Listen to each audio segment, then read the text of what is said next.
시청자 여러분 안녕하십니까? 1월 17일 수요일 KBC 뉴스와이드 시작합니다. 이재명 더불어민주당 대표가 흉기 피습을 당한 지 15일 만에 당무에 복귀했습니다. 김영계 집단 탈당과 이단 공천 잡음, 또 선거제 개편 등 풀어야 할 현안들이 산적해 있는 상황인데요. 이 대표의 행보에 관심이 쏠리고 있습니다. 오늘은 조호섭 더불어민주당 국회의원과 함께 정치권의 이슈를 살펴보는 시간 갖겠습니다. 의원님 안녕하십니까? 네, 안녕하십니까? 자, 지난 2일이었습니다. 부산 가덕도 신공항 부지 방문 과정에서 흉기 피습을 당했던 이재명 더불어민주당 대표가 딱 보름 만에 오늘 당무에 복귀했습니다. 먼저 이 대표가 어떤 이야기들을 했는지 발언 듣고 이야기 나누겠습니다. 왜 정치를 하는가라는 생각이 결국은 되돌아가게 됐습니다. 살자고 하는 일이고 또 살리자고 하는 일인데 정치가 오히려 죽음의 장이 되고 있는 것 같습니다. 상대를 제거하지 않으면 불안하고 내가 모든 것을 다 가지겠다는 생각 때문에 정치가 전쟁이 되고 있는 것 같습니다. 우리 국민들의 삶도 전쟁터 비슷하게 변해가고 있습니다. 우리 민주당은 이 정권의 2년간의 행태나 성과가 결코 국민들의 기대에 부합하지 못했다고 생각합니다. 그래서 상응하는 책임을 물어야 한다고 생각합니다. 이번 선거는 정권에 대한 중간 평가이자 권력에 대한 심판 선거입니다. 네, 이번 선거는 정권에 대한 중간 선거이자 권력에 대한 심판 평가다. 이 말이 좀 기억에 남는데요. 이 대표 오늘 복귀하는 발걸음이 좀 무거웠을 것 같습니다. 자, 일단 이 대표 메시지 의원님께서는 오늘 어떻게 들으셨습니까?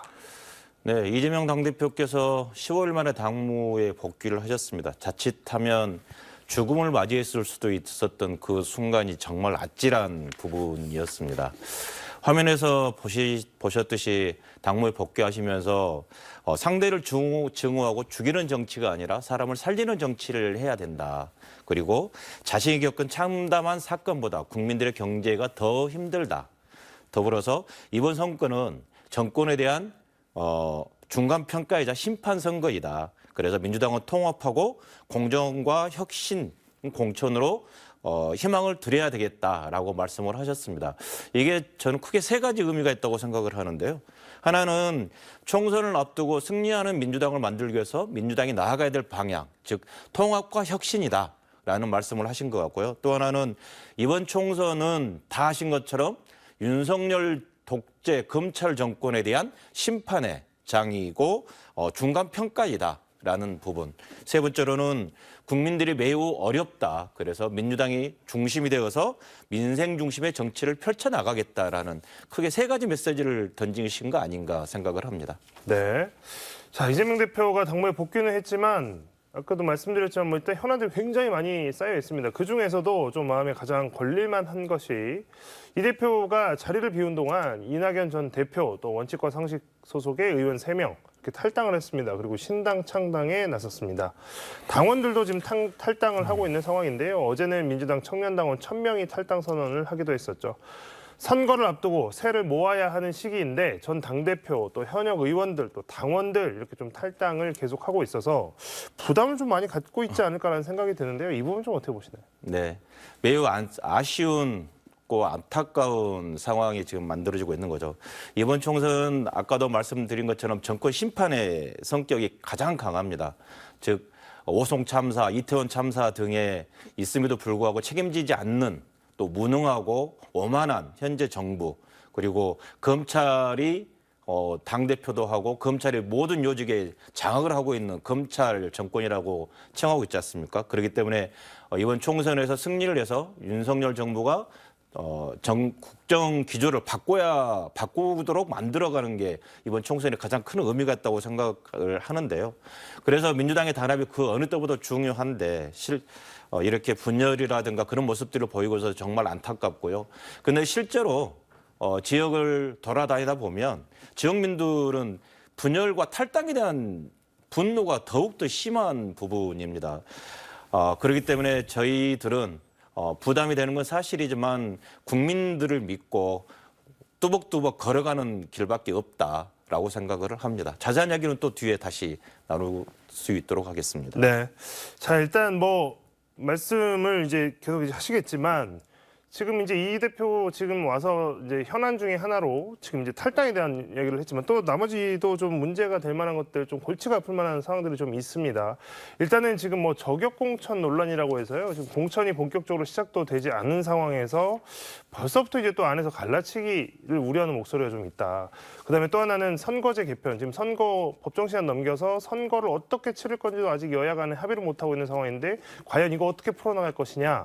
이런 과제들이 있는데요. 뭐부터 해야 됩니까, 의원님? 공천은 이제 시작하고 있는 과정이고요.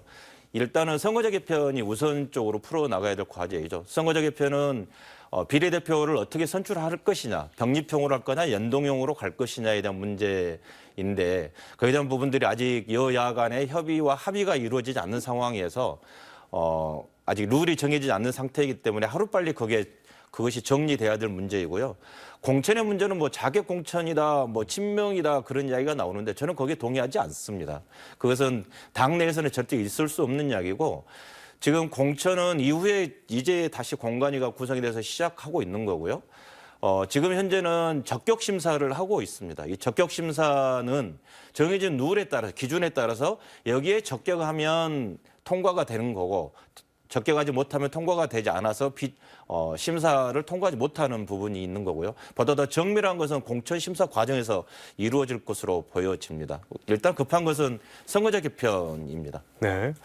이재명 대표의 이제 이번 총선에서 이제 또 개인적인 행보도 좀 관심입니다. 지금 인천 계양을에서 지금 지역구 국회의원이기도 합니다. 이재명 의원 스스로가 어제 이제 원희룡 전 국토부 장관과 한동훈 국민의힘 비대위원장이 인천 계양구를 직접 찾았습니다. 그리고 뭐 돌덩이를 치우겠다 뭐 이런 표현까지 해가면서 원희룡 장관 출마 선언을 했는데요. 이재명 대표도 어쨌든 출마를 한 번 더 하지 않겠나라고 하는 관측들이 더 많이 나오고 있는 상황인 것 같습니다. 그럼 맞대결이 아마 될 텐데 이거 근데 원 장관 입장에서는 이거 져도 되고 이겨도 되는 상황인데 이재명 대표 많이 좀 부담이 되지 않겠습니까? 제가 국회 상임위가 국토교통위원회 상임위로 활동을 했습니다. 그래서 원희룡 장관과 상임위에서 질의응답을 많이 하고 그랬는데요. 제가 보기에는 원희룡 장관의 속내는 뻔합니다. 인천 계양에서 이재명 당대표와 붙어서 자기의 체급을 높이겠다라는 정치적 언사로 저는 보고 있고요. 그럼에도 불구하고 국민의힘은 참 조금 석연치 않습니다. 우습다고 표현을 해야 되나? 다 다른 당이기 때문에 좀 표현이 좀 과거에 갈 수도 있지만 원희룡 장관이 거기에 출마하겠다고 하면 무조건 공천장을 주는 당인 것인지 정당한 공천의 시스템을 거쳐서 가야 되는 거 아닌지에 대한 의구심이 좀 드는 거고요. 그리고 원희룡 전 장관이 돌덩이 치우겠다라고 말씀을 하셨는데 실제로 돌덩어리, 국민들의 돌덩이는 누구일까요? 윤석열 정부가 아닐까요? 그 돌덩이부터 치우고 나서 이야기를 했으면 좋겠고 이재명 당대표의 선택지 저는 여러 가지가 있다고 생각을 합니다. 인천 계양에 출마할 수도 있고요. 험지에 출마할 수도 있고요. 비례대표로 갈 수도 있고요. 왜냐하면 여러 선택지가 있는데 이건 한 개인이 아니라 제1야당의 당대표입니다. 제1야당의 당대표가 총선에 있어서는 전국을 지휘해야 되는 상황이 발생이 됩니다. 그리고 전국을 돌아다니면서 총선 승리를 이끌어가야 되는 역할이 주어지기 때문에 당대표가 어느 한 곳에 반드시 출마하겠다라고 지금 결정되어 있는 것은 저는 당원으로서 동의하지 못하는 부분이고 이후에 어떤 결정의 순간이 온다면 그 결정이 당대표께서 하시지 않을까 싶습니다. 네. 자, 총선이 80여일 앞으로 다가오면서 여야 모두 본격적인 총선 공천 작업을 시작했습니다. 민주당은 20일까지 총선 후보자 공모를 받고 이후에 이제 적합도 조사, 또 면접 이런 과정을 거쳐서 아마도 2월 초가 되면 컷오프 대상을 확정하지 않을까 이런 예상이 나오고 있습니다. 그런데 이제 민주당이 최근 광주 서구 울 정확히는 어제였습니다만 전국의 17개 지역, 그러니까 뭐 위원장이 없거나 뭐 국회의원이 탈당을 했거나 아니면 국회의원이 지금 뭐 현역 의원이 없는 그 사고 지역위원회를 17개 지역을 전략선곡으로 발표를 했습니다. 전략선곡에 대한 의미를 좀 정확하게 짚고 넘어가야 될 것 같습니다. 어떻게 설명해 주시겠습니까? 네, 전략선거구는 갑자기 생긴 게 아니고요. 우리 민주당의 당헌 당규에 나와 있는 제도입니다. 즉 254개 지역구에서 20% 내에서 당원 당규에 따라 전략 공천을 실시할 수 있습니다. 또한 당규에 보면 전략 지역을 선정하는 데 있어서 현역이 불출마하거나 아니면 현역 지역위원장이 탈당을 하거나 사고 지역위원장이 되거나라고 했을 때는 그 지역을 전략 공천으로 전략 지역으로 선정할 수 있고 전략 지역으로 선정이 되는 곳이 어제 발표에 의하면 17곳인데 불출마 선언을 한 곳은 7곳, 뭐 우상호 의원이라든가 오영환 의원이라든가 그건 7곳이고요. 광주 서구울 같은 경우는 민주당으로 당선됐다가 탈당을 해서 지금 현재 무소속으로 있기 때문에 사고 지역위원회가 되기 때문에 전략 선곡으로 지정이 된 것입니다. 네. 자, 그러니까 이게 전략 선거구라고 하는 게 갑자기 툭 튀어나온 게 아니고 언제든지 예상 가능한 상황이었고 또 당원 당규에 따라서 원래 있었던 제도다라고 이제 말씀을 하시는데 정작 그 지역구에서 선거운동을 지금 하고 출마를 입장을 밝히신 분들 입장에서는 아무래도 그리고 또 그분들 지지자들이나 유권자분들 입장에서는 전략 공천하려는 거 아니야? 뭐 이제 이런 생각 좀 하실 수 있을 것 같습니다. 그러니까 이게 일반적인 경선이 아니라 뭔가 특정하게 특정한 룰대로 진행을 해서 후보자를 뽑을 수 있다라고 되어 있으니까요. 자, 근데 이제 여기 혹시 이제 당대표는 당 지도부가 특정한 의도를 갖고 전략 공천하는 거 아니냐라고 의심을 많이 하실 수 있을 것 같은데 거기에 대해서는 뭐라고 이해를 하면 될까요? 그렇게 쉽게 전략 공천을 하거나 뭐 그러지는 않고요. 제가 알기로는 전략공천위원회라고 따로 있습니다. 거기에서 심사를 통해서 어떻게 할 것인지에 대한 결정을 하시게 될 거고 또 저희 민주당은 오래전부터 시스템 공천을 제도화시켰기 때문에 그렇게 갈 거라고 생각을 하고요. 그리고 전략공천이라고 그래서 무조건 외부 인사를 공천을 한다라는 의미는 아닙니다. 기존에 나와 있는 후보들 중에 전략공천을 할 수가 있고 아니면 전략 지역이기 때문에 기존에 나와 있는 후보들을 압축해서 경선을 할 수가 있고 라는 것이지 그쪽에 어떤 특정한 인물을 전략 공천을 하겠다라는 의미로 저는 해석하지 않고 해석되지도 않을 것입니다. 네. 이제 공천 이야기가 나왔으니까요. 이제 이미 시작된 공천에 대한 이야기를 좀 해보겠습니다. 민주당의 공천관리위원회 행보에 지금 관심이 많이 쏟아질 수밖에 없는 시기가 됐죠.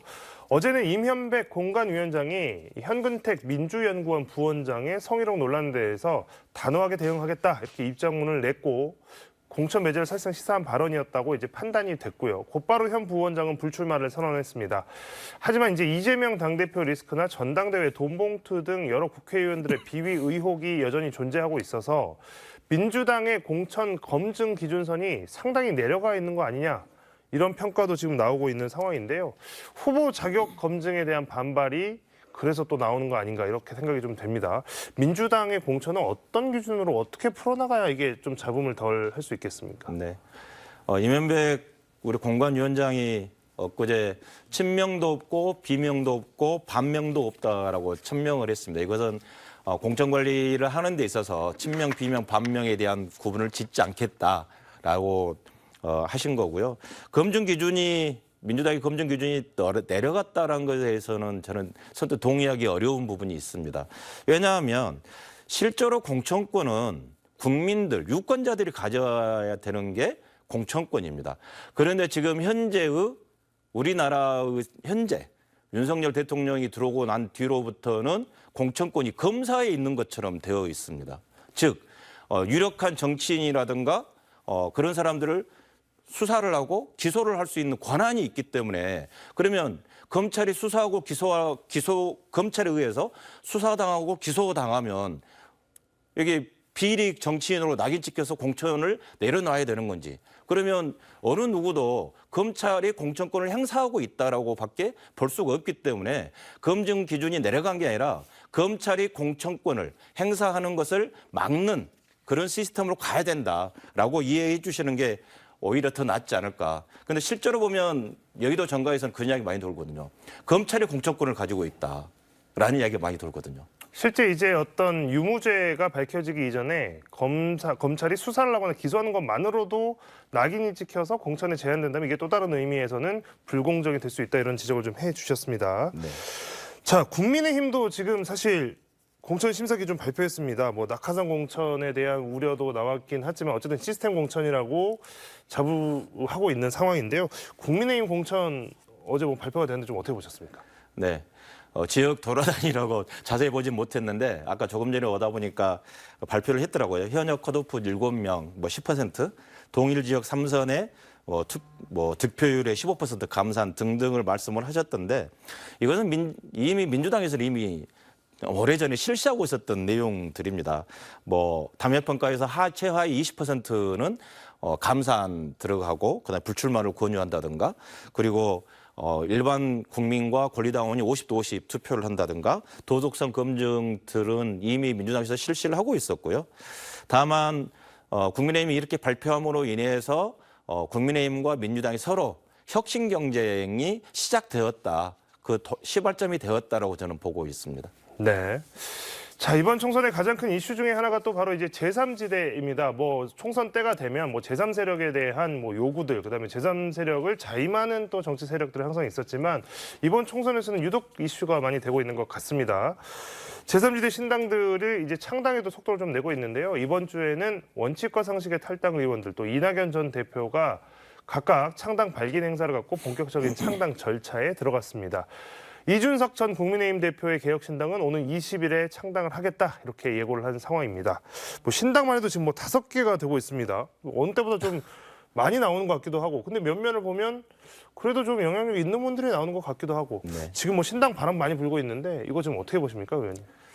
조금 전에도 말씀드렸던 것처럼 이번 총선은 윤석열 정부에 대한 심판, 중간평가의 성격이 굉장히 강하고 반드시 그렇게 되어야 된다라고 생각을 합니다.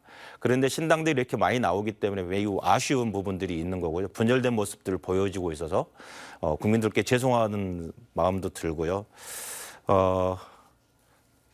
걱정되는 것은 이렇게 신당들이 많이 출연함으로 인해서 윤석열 정부에 대한 심판과 중간평가의 성격이 마치 양당 정치에 대한 비판으로 프레임이 바뀌어버리는 것으로 되지 않을까에 대한 걱정이 조금 있는 거고 더더욱 큰 걱정은 수도권의 경우는 약 120석 정도가 되는데 약 50석 정도가 3,000표에서 5,000표 초로 당락이 좌우된다고 그러더라고요. 그러면 이준석 신당이든 이낙연 신당이든 어떤 신당이든 간에 이 신당들이 그 수도권에서 어떻게 작용이 될 것인지 결과적으로 민주당에 불리하게 될 것인지 국민의힘에 불리하게 될 것인지에 대한 부분. 그래서 결과적으로 양당 정치에 대한 비판하는 건 좋지만 현재 시점에서 반윤석열 전선으로 똘똘 뭉쳐야 될 시점에 이게 과연 합리적인가 효율적인가에 대한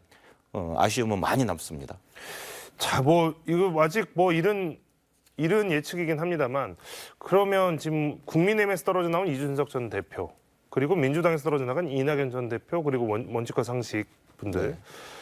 제3지대가 정당이 몇 개가 나올지 아니면 이게 정말 빅텐트가 이루어질지는 아직은 모르겠습니다만 결국에 이 제3지대 세력들이 총선에 대거 나온다고 한다면 민주당에 득이 될까요? 국민의힘에 득이 될까요?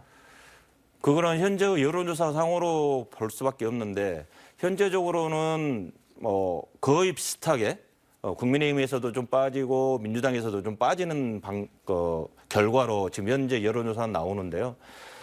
제가 생각할 때는 예를 들면 수도권에서 민주당 후보가 약간 약세인 지역에 민주당 성향의 후보가 신당 쪽에서 출마를 한다면 민주당 표를 갉아먹게 될 것이고 뭐 이준석 국민의힘 쪽이 그런 쪽인데 국민의힘 쪽에서 출마를 시킨다면 국민의힘이 약간 약하게 될 것이고 그렇기 때문에 실제적으로 공천을 어떻게 하느냐 어느 지역에 누구를 하느냐에 따라서 상당히 당락이 좌우될 수 있다. 그래서 그분들이 자체적으로 의석을 차지하거나 그런 부분들은 정확하게 판단할 수 없지만 기존에 있는 후보들이 누가 당락되는지에 대한 부분들은 영향을 미칠 수 있다라고 봅니다.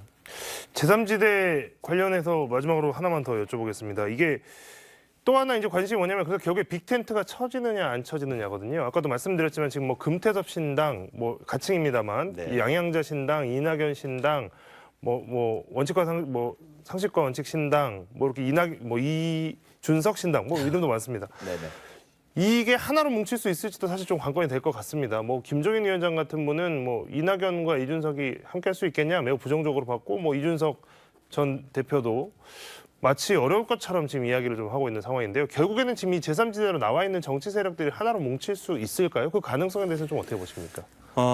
뭐 정치 구단들이 잘 평가를 하고 계시는 것 같은데 저 같은 경우는 당을 만들기 위해서는 기본적으로 세 가지가 필요하다고 그럽니다. 하나는 사람이 있어야 됩니다. 즉 지도자급의 사람이 있어야 되고요. 또 하나는 그 지도자급과 함께할 수 있는 당의 철학, 정강 정책을 함께할 수 있는 철학이 있어야 되는 거고요. 또 하나는 비용이 있어야 된다고 이야기를 합니다.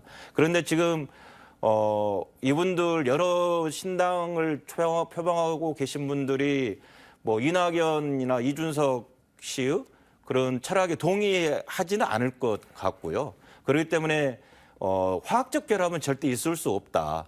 다만 총선을 앞두고 서로 눈치 보기 하면서 물리적 결합이라고 한가요? 물리적 결합을 해서 빅텐트를 해서 어떻게 하자라는 서로 간의 눈치 싸움을 하게 될 것 같고 총선 결과에 따라서 나중에는 또 이혼할 수 있는 부분이 있지 않을까 그렇게 조심스럽게 예측은 해봅니다. 선거를 앞두고 이합집산 또 선거 결과에 따라서 또 다른 이합집산의 가능성도 있을 것 같다라고 전망을 해주셨습니다. 왜냐하면 그분들은 서로 생각이 다르신 분들이에요. 생각이 다르신 분들끼리 한 집에 살 수가 없는 부분이거든요. 네. 자, 다음 주제로 넘어가 보겠습니다. 총선이 오늘로 84일 남았습니다. 하지만 국회의원 비례대표 선출 방식은 아직 확정이 되지 않았습니다. 앞서 말씀드렸습니다만. 국민의힘은 20대 총선까지 적용했던 병립형 비례대표제 회귀를 주장하고 있고 민주당은 준연동형 비례대표제를 지금처럼 유지하느냐 아니면 국민의힘처럼 병립형 비례대표제로 회귀를 하느냐 뭐 이 가운데 아직 입장을 정확하게 공식적으로 못 내놓고 있는 상황입니다. 그런데 이제 최근 좀 움직임이나 논의들을 보면 민주당이 병립형으로 가자라는 게 좀 우세했던 것 같다가 최근엔 또 준연동형 비례대표제를 유지하자 이런 쪽으로 많이 기운 것 같습니다. 거기에 대해서 좀 분위기가 좀 어떤가요? 일단은 시청자분들께서 약간 어려우실 수 있는데 병립형과 연동형이라는 비례대표제가 있습니다. 즉 전국의 득표율대로 국회 의석수 300석을 배분하는 게 쉽게 이야기하면 연동형이고요. 기존에 예전에 했던 것처럼 전국 253개를 나누고 그다음에 다시 47석을 나누는 게 병립형인데요. 민주당 입장은 아직 수차례 논의를 하고 그랬지만 아직 결정되지 못했습니다. 그런데 제가 지금 이 자리에서 제가 주장하고 싶은 건 있지만 이 자리에서 이야기하는 것은 좀 적절치 않을 것 같고요. 우리 기본소득당이나 열린민주당 소수 정당들이 비례연합정당을 제안을 했습니다. 이 경우는 전제 조건이 하나 있습니다. 연동형으로 갔을 경우에 비례연합정당을 하자. 즉 비례대표 의석수가 47석입니다. 즉 47석의 비례대표 의석을 공천권을 우리 소수 정당과 민주당이 함께 행사를 하자라는 제안이고요.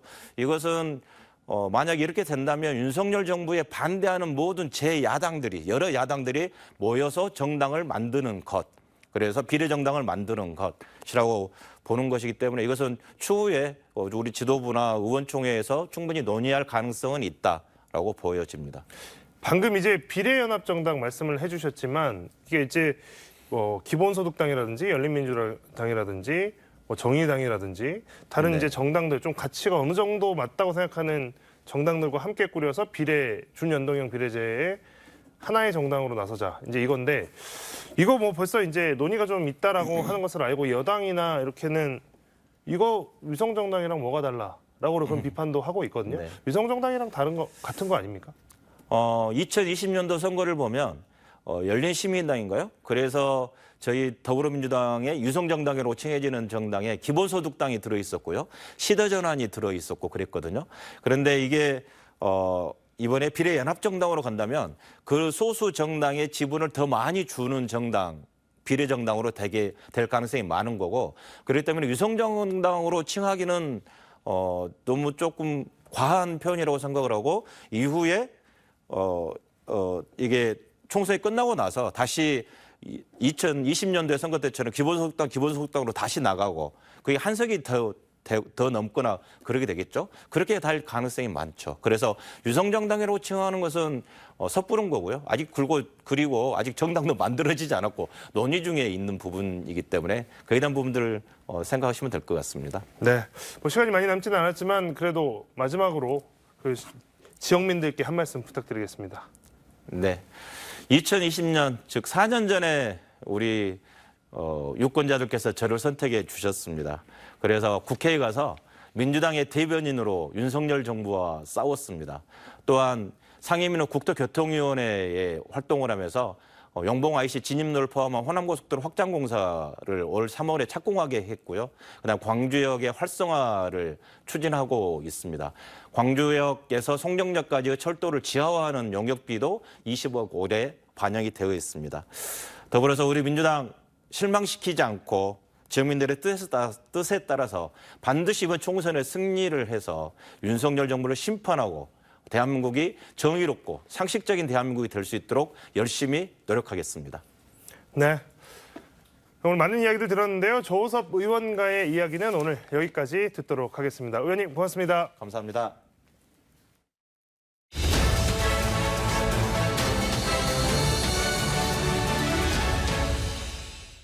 서울광역방송센터입니다. 숲속에 두 갈래 길이 있었다. 나는 사람들이 적게 간 길을 택했다. 그리고 그것 때문에 모든 것이 달라졌다. 미국 시인 로버트 프로스트의 가지 않은 길이라는 제목의 시인데요. 요즘 정치권 특히 줄을 잇고 있는 탈당과 신당 창당 움직임을 보면 프로스트의 이 가지 않은 길 19절이 절로 떠오르기도 합니다.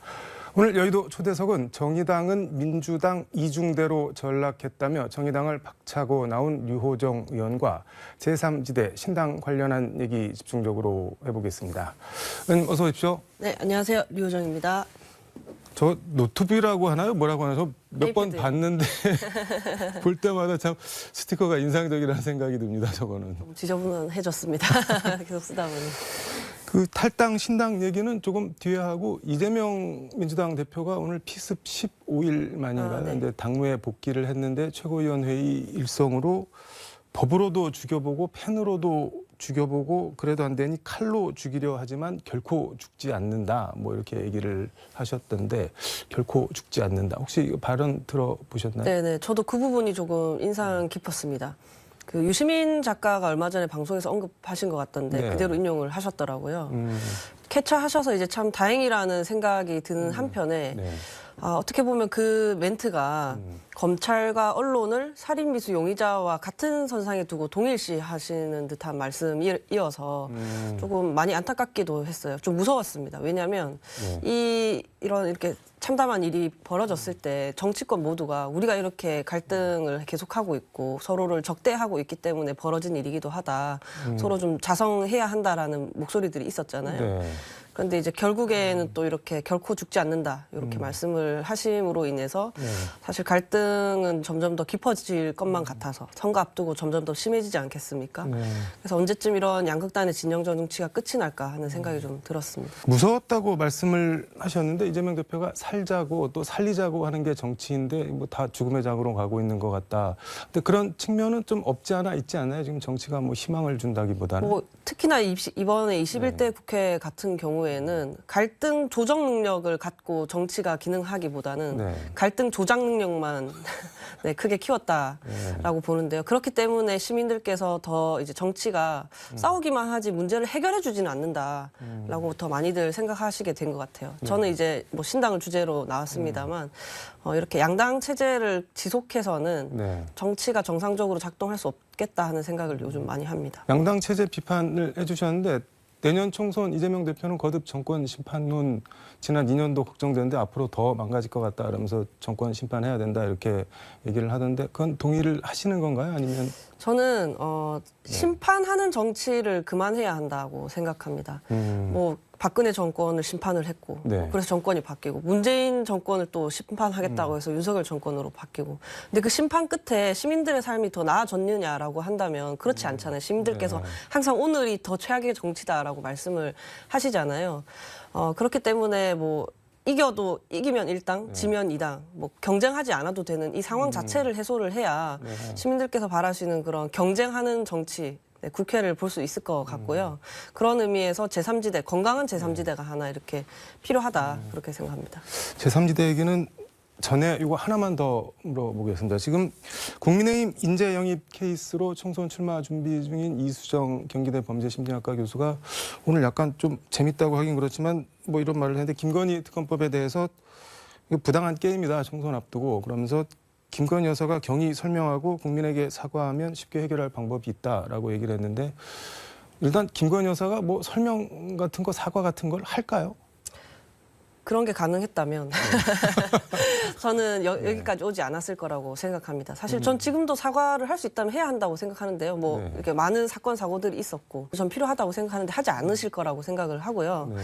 뭐 지금 이 사안에 정치적 어떤 계산, 뭐 의도 이런 게 없다고 어떤 국민도 그렇게까지는 봐주시지 않을 거라고 네. 생각하거든요. 다 감안하고 보고 계시다고 생각해요. 그리고 지금 대통령은 여사를 특검에 보낼 수 없고 이제 국민의힘은 대통령을 거역할 수 없는 상황인 거잖아요. 그렇기 때문에 이제 여기까지 온 거라서 이제 뭐 국민의힘은 그 결정에 대해서 책임을 져야죠. 그리고 오롯이 이제 심판을 아마 네, 받으시게 되겠죠. 근데 저는 개인적으로 궁금한 게 한동훈 위원장 포함해서 이거는 뭐 악법이다 김건희 특검은 규정을 하고 있는데 이게 본인들이 정말로 악법이라고 믿는 건지 아니면은 이제 뭐 정치적 상황이나 지형 때문에 악법이라고 말을 할 수밖에 없는 건지 어느 쪽이라고 보시나요? 저는 후자라고 생각합니다. 그리고 그 법이 악법은 아니고요. 국민의힘에 대해서, 그러니까 국민의힘의 악재로 이렇게 작용을 하기는 네. 한다고 봅니다. 왜냐하면 모든 국민은 법 앞에 평등해야 하잖아요. 그렇기 때문에 이게 정치적 사안이 임을 알면서도 시민들께서 지지를 해주시는 거라고 생각하거든요. 네. 그 대원칙이 있기 때문에 어떻게든 악법이라고 포장은 하고 있지만 그냥 국민의힘의 악재일 뿐이다. 그렇게 생각합니다. 악법은 악법인데 앞에 국민의힘의 간접 목적어가 빠진 국민의힘에게만 악법인 거죠. 좋지 않은 영향을 미치는. 알겠습니다. 이 얘기는 이 정도 하고 신당 얘기 해보겠습니다. 그제 국회에서 탈당 예고하는 기자회견을 하셨는데 정의당이 다시 민주당 이중대 길로 가고 있다. 뭐 민주당 도움 없이는 살아남을 수 없는 정당으로 몰락해 가고 있다. 이렇게 얘기를 하셨는데 뭐 어떤 점에서 정의당이 그렇게 되고 있다는 건가요? 사실 정의당 지도부 내에서 당원과 시민들께는 들리지 않는 그런 공간에서 이렇게 비밀스럽게 논의되던 게 있었거든요. 결국 정의당이 살아남기 위해서는 민주당과 손을 잡아야 되는 거 아니냐 그런 말씀들을 많이 하셨어요. 저도 의원총회에 참여하기도 했잖아요. 이제 급기야 이제 얼마 전에 김준우 비대위원장 같은 경우에는 이제 라디오 방송 이런 데 나오셔가지고 민주당과 선거 연대가 가능하다 이런 말씀들을 하신단 말이에요. 지금 공식적으로 정의당이 하고 있는 일은 녹색당과의 선거연합 정당이거든요. 네. 말이야 좀 거창해 보이지만 근데 이제 민주당발 비례위성정당이 만들어지기를 기다리면서 아무것도 안 할 수는 없으니까 이런 거라도 저는 하고 있는 거라고 보고 있고요. 재창당한다고 또 국민께 약속은 했고 아무것도 안 할 수는 없으니까요. 그래서 지금 비대위원장이 총대를 메고 분위기를 좀 보다가 결국에는 민주당의 곁으로 가지 않겠는가 하는 게 이제 제 생각이고 실제로 그런 흐름으로 메시지들이 나오고 있고요. 근데 이런 뭐 반박도 있는 것 같은데 아니 민주당 이중대 역할 제대로 못해서 문제인 거 아니냐 괜히 중간에 왔다 갔다 윤석열 대통령 정부랑 뭐 국민의힘이랑 민주당 사이에서 왔다 갔다 간보다가 망가진 거지 민주당 이중대 하는 게 뭐가 나쁘냐 뭐 이렇게 말씀을 하시는 분들도 있는 것 같은데요. 아마도 뭐 민주당을 응원하시는 분이실 것 같기도 한데 네. 근데 정의당은 지난 총선 때 네. 어떤 형태든지 비례위성정당에 참여하지 않겠다라고 전국위에서 결의를 하기도 했고요. 네. 그리고 조국 사태 이후에 반성도 했고요. 민주당과의 결별도 이야기를 했고요. 네. 지난 대선 때는 이재명과 심상정은 다르다. 정의당과 민주당은 다르다. 이중대 아니다. 그런 메시지를 쭉 내면서 활동을 해왔습니다. 그리고 양당 정치 극복을 외치면서 네. 다당제 국회를 만들어야 한다고 말을 했잖아요. 그런데 민주당 지지층의 어떤 기대어서 당의 어떤 수명을 조금 늘리고자 하는 것이 과연 우리가 그동안 말해왔던 것에 부합하는가? 좀 개연성이 전혀 없다고 생각합니다. 말과 행동이 다르다는 그렇죠. 거. 말해왔던 걸 좀 계속 지켜야 한다라고 생각을 하는 거고요. 지금에 와서 선거 다 이르러서 이렇게 반대되는 선택을 하면 그동안 우리를 지지해준 당원 지지자들은 또 무엇이 될까요? 저는 잘못된 선택을 하고 있다고 생각합니다. 말씀하신 대로 지금 정의당이 뭐 민주당 비례 위성 정당이 합류하는 길을 가고 있다 그러면서 그걸 뭐 수작이라고 표현을 하셨는데 그게 왜 수작이고 나쁜 건가요? 일단 표를 얻는데 의석수를 확보하는 데는 도움이 될 수도 있잖아요. 정의당은 근데 이기기 위해서 수단과 방법을 가리지 않는 그런 정당은 아니었거든요. 지난 총선 때 이제 비례위성 정당에 참여하지 않으면서 내걸었던 슬로건이 정의당은 원칙을 지킵니다 였습니다. 그 원칙을 지킨 것에 대해서 시민들께서 하다 응답을 해 주셨던 거죠. 그렇기 때문에 이 양당 정치를 극복하고 다당제 국회를 만들어서 경쟁하는 국회를 만들겠다라고 한다면 오히려 지금 제가 말씀드리는 제3지대를 만드는데 정의당이 더 적극적으로 참여했어야 한다고 봅니다. 지금 뭐 군소정당이 좀 5개 정도 제3지대를 하겠다고 이렇게 등장을 한 상태잖아요. 근데 사실 정의당이 제3지대에서 가장 오래되고 튼튼한 정당이었거든요. 저도 그게 궁금한데 이 지금 신당들 제3지대 얘기가 많이 나오는데 왜 이렇게 쭉 해왔던 정의당은 정작 거기서 지금 소외가 돼 있는 것처럼 보일까요? 지금 가진 이 기득권을 어쨌든 지키기 위해서 뭐 양양자는 이래서 안 되고 금태섭은 저래서 안 되고 뭐 삶의 궤적이 달라서 안 되고 벽만 치고 있었기 때문에 사실 이제 민주당 곁으로 가는 거 말고 남은 게 없지 않나 싶습니다. 스스로 선택지를 좁히는 활동들을 해왔다고 봐요. 근데 이렇게 지금 벌어지고 있는 상황에 대해서 막후라는 표현을 쓰셨던데 심상정 의원을 지목했는데 이건 무슨 취지에서 하신 말씀인 건가요? 저는 심상정 의원님께서 지금 뭐 대표나 뭐 또 다른 큰 당직을 맡고 계시진 않지만 그간 당의 어떤 주요한 결정들의 막후에서 정말 관여를 많이 해 오셨습니다. 그리고 심상정 대표님이 이렇게 밀실에서 이야기하고 결정한 것들이 당에 도움이 되지 않는다라고 생각합니다. 운동권 관성, 뭐 자위 정치 이런 표현도 하셨던데 이거는 어떤 뜻에서 하신 말씀인 건가요? 자위 정치라고 이렇게 네 글자로 말씀드리지는 않았었는데요. 정의당은 사회적 약자들을 위해서 정치하는 집단이잖아요. 하지만 저도 포함해서 되돌아보는 건데 한 손으로도 셀 수 있을 만큼의 적은 의석을 가지고 사실 내용상으로는 절대 통과될 수 없을 법한 아주 강한 내용의 법안을 내면서 그럼 통과가 안 될 거 아니에요. 하지만 그래도 우리가 가장 진보적인 법안을 발의했어라고 자위하는 정치 그런 게 이제 시민들께 필요하지 않다. 시민들은 이제 정말로 그냥 문제 해결을 해주는 이 갈등을 끝낼 수 있는 그런 정치를 바란다. 그러려면 이제 우리가 지금까지 해왔던 대로 소위 이제 민주화 운동할 때 타도하고 척결하고 청산하려는 그런 방식으로는 그 관성대로는 우리가 2024년 이후를 장담할 수가 없다. 그런 의미에서 말씀드린 겁니다. 지금 일단 금태섭 전 의원과 새로운 선택 신당 같이 하고 계신데 이제 관심은 합당이나 연대를 뭐 어디까지 할 거냐라고 이제 사람들이 궁금해하는데 이준석, 이낙연 다 지금 염두에 두고 계신 거죠? 지금 제3지대에 있는 모두가 공감하고 있는 게 있다면 이 양당제를 극복하기 위해서는 힘을 합쳐야 한다라는 것이고요. 그리고 지금 신당을 창당하겠다 나와 계신 분들의 공통점, 이쪽에 있는 분들의 공통점을 보면 주류에 반대하고 관성대로 하는 것에 반대하신 분들이거든요. 그렇기 때문에 충분히 그 의지로 만나서 이야기할 수 있지 않을까 저도 그렇게 생각합니다. 근데 뭐 일각에서 이렇게 보는 분들도 있는데 아니 류호정이랑 이낙연이랑 언제부터 알았다고 뭘 같이 할 수 있겠냐. 그리고 뭐 이준석 대표 같은 경우는 아니 뭐 둘이 앙숙 아니었냐. 이게 무슨 뭐 적과의 동침도 아니고 뭐 이렇게 삐딱하게 뭐 삐딱하다는 표현이 그렇지만 이렇게 좀 부정적으로 보는 시각도 있는데 그건 어떻게 보세요? 원래 근데 새로운 모든 시도는 낯선 일이라고 생각합니다. 사실 아까 얘기했던 그 조국 뭐 사태에 대한 반성이라든지 뭐 공수처 검수한 바 각종 민주당과의 관계에 있어서 이 어떤 선택들이 단 한 번도 저와 같았던 적이 없는 분이 정의당에 계시거든요. 그러니까 그것만을 부각시켰다면 저희는 그동안 같이 같은 당 하지 못했겠죠. 그럼에도 지향하는 가치가 또 공통적으로 갖고 있는 가치가 있었기 때문에 같은 당 안에서 활동을 해온 건데 이번에는 이제 다원주의를 좀 받아들이고 이 갈등만 하는 정치를 끝내고 그렇게 해서 문제를 해결하는 정당을 한번 만들어 보겠다. 독선 없는 민주주의자들의 정당을 만들어 보겠다. 자유의 기치, 반대할 자유에 대해서 이야기해 보겠다. 이런 공통점을 먼저 갖고 이야기를 해 나가면 가능할 거라고 생각합니다. 더 크게 합쳐야 된다고 생각해요. 근데 이게 합쳐지려면은 합쳐서 뭐 시너지가 나오고 지지율이 더 올라가고 그래야 되는데 가만 보니까 저거 합쳐봐야 뭐 우리한테 별 도움 안 되겠네. 뭐 그리고 뭐 당장 뭐 비례 같은 거 얻는데도 우리 뒤로 밀리면은 뭐 국회 못 들어가겠네. 이런 현실적인 고민들이 나오면은 삐걱될 수도 있지 않을까요? 어려운 일이지만 네.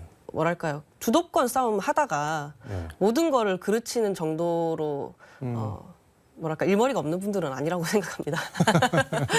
그 정도로 꽉 막힌 분들은 아니다. 뭐 그런 말씀이네요.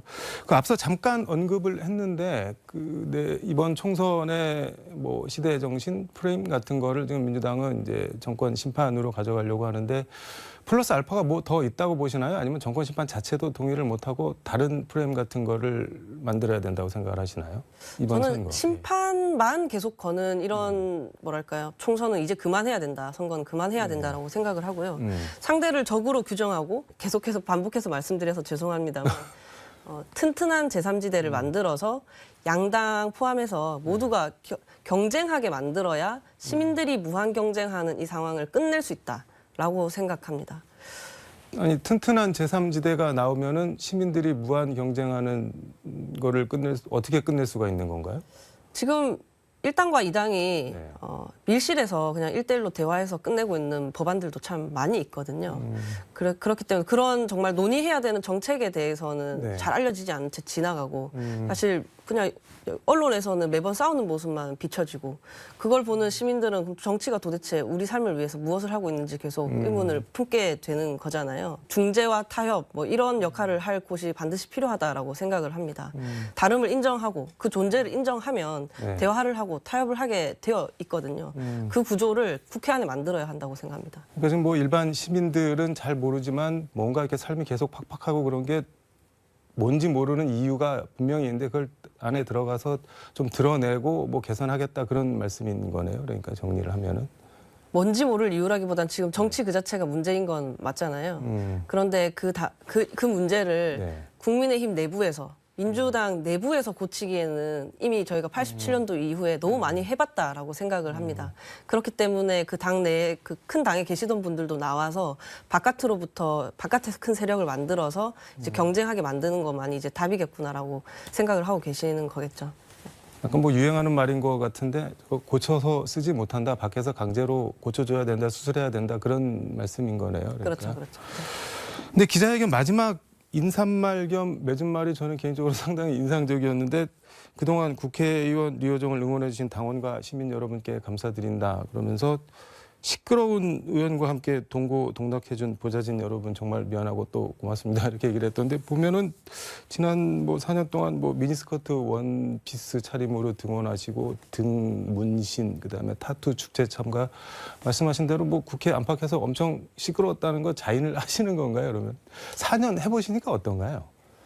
시끄러웠던 의원님은 맞죠. 왜냐하면 최연소 의원이었고 네. 지금 국회가 82%가 남성이고 평균 연령이 뭐 이제 4년 거의 지났기 때문에 만 59세 뭐 이 정도 될 거예요. 그런데 거의 60세 가까이 네, 되나요? 그렇죠. 근데 그 평균에서 가장 멀잖아요. 네. 그렇기 때문에 좀 낯설기도 했을 거고요. 그래서 저희 정치적 행보가 늘 논란을 좀 많이 일으켰던 것 같아요. 근데 이제 이렇게 이제 시끄러웠던 의원과 동고동락해준 보좌진 분들께 고맙고 미안해서 이제 그 부분을 말씀을 드렸던 거죠. 네. 그 뭐 혹시라는 표현이 그렇지만 다시 국회에 들어오게 되면 계속 시끄럽게 하실 건가요? 어떻게 하실 건가요? 저는 그 시끄러웠던 행동들이 네. 저의 어떤 인기를 위해서라고는 생각하지 않습니다. 그 모든 옷들은 누군가를 대변하고 있던 옷이었거든요. 타투이스트들, 성소수자들, 또 일터에서 일하는 많은 뭐 여성 직장인들이랄까요. 뭐 그리고 또 이제 산재 사고를 당했던 또 노동자의 옷을 제가 입기도 했고요. 네. 그 일로 인해서 시끄러워졌을 때 언론에서 무슨 사연이 있는지 항상 물어봐 주셨거든요. 네. 그때 그러면 그 노동자들이 어떤 어려움을 겪고 있는지 말할 기회가 생겼었어요. 아마 또 다시 하지 않을까 싶고요. 다만 조금 횟수는 줄어들 수도 있을 것 같아요. 교섭단체가 된다면 시끄럽게 하기 전에 교섭을 통해서 많은 걸 해결할 수 있다는 것도 알고 있거든요. 만약에 교섭단체를 구성할 수 있다면 좀 덜 시끄럽지 않을까요? 그 기자회견 마지막에 국회의원 류호정은 여기서 멈추지만 류호정의 정치는 끝나는 것이 아닙니다라고 했는데 뭐 끝나지 않은 류호정 정치 뭐 어떤 걸 하시겠다는 건지 마무리 말씀 겸 해서 듣도록 하겠습니다. 제가 최근에 하게 된 반성이 있는데요. 어쨌든 저도 이 정치권의 일원이고 갈등을 만들어 온 사람이라고 생각을 해요. 네. 저는 늘 사회적 약자의 무기가 되어야 된다, 정치가. 그렇게 생각을 해왔는데, 그래서 약자를 향한 어떤 공격을 발견을 할 때면 가장 날카로운 언어로 가장 선명한 반격을 해야만 한다고 생각을 했습니다. 네. 그리고 그렇게 했죠. 근데 그것이 사실 바깥에서 보기에는 똑같이 싸우는 모습으로 비춰지지 않았을까. 정치 혐오에 나 또한 기여한 바가 있을 네. 거다라고 생각을 했고요. 이제는 절제하고 공존하는 그런 태도를 갖고 정말 사회적 약자를 제대로 지키기 위해 그리고 시민의 삶을 실제로 바꾸기 위한 그런 정치를 해 나가고 싶습니다. 그게 이제 제3지대에 계신 많은 분들과 함께 할 수 있을 거라고 생각하고요. 계속 지켜봐 주시면 좋겠습니다. 근데 이거는 안 여쭤보려고 했는데 이게 하도 사람들이 많이 언급을 하기는 해서 좀 신뢰되는 질문이긴 한데 결국 그냥 뭐 관종 아니냐 그거는 어떻게 뭐 관종이라고 말씀 네. 뭐 하실 수도 있는데요. 이렇게 컨텐츠가 범람하는 시대에 살아가면서 자신의 의정 활동을 직관적으로 잘 알릴 수 있는 것 또한 저는 갖춰야 할 능력이라고 생각합니다. 네. 앞으로도 그럼 계속 전술적 시끄러움은 유지를 하시겠네요. 말씀하시는 거 들어보니까. 이제는 제3지대를 만들기 위해 한 시끄러움을 많이 만들어야 하지 않을까요? 알겠습니다. 오늘 말씀은 여기까지 듣도록 하겠습니다. 고맙습니다. 네, 감사합니다. 지금까지 서울광역방송센터에서 류호정 의원과 함께 전해드렸습니다.